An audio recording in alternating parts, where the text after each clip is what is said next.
Last week saw the elimination, or at least the reduction, of many risks to the global economy and many concerns for business, for investors.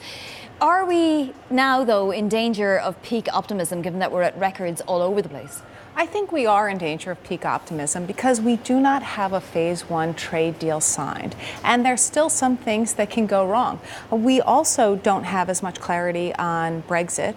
Certainly the UK election has moved us closer to that, but there's still some risks there as well. So I think there's this general euphoria because economic policy uncertainty has come down. But I do think it could lead to frothy markets that could be made vulnerable if something goes wrong. What could go wrong, though? Is it safe to say that we're in the clear at least until the end of the year? I think we are, but we will want to see when that phase one trade deal is signed, and there could be some issues as we move forward. Keep in mind that China has historically been very reluctant to be pinned down to exact purchases, and we heard that the details are very murky around that. I think that that's one area where we could see friction arise between the U.S. and China.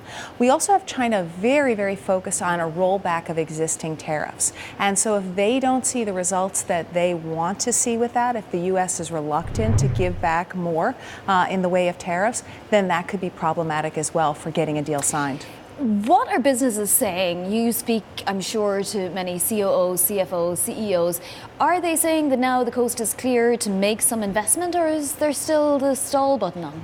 Well, from the few that I've heard from since the deal was announced, they certainly feel much better. But they are a bit wary that another shoe could drop. But in general, I think sentiment has improved quite significantly as a result of this deal being announced.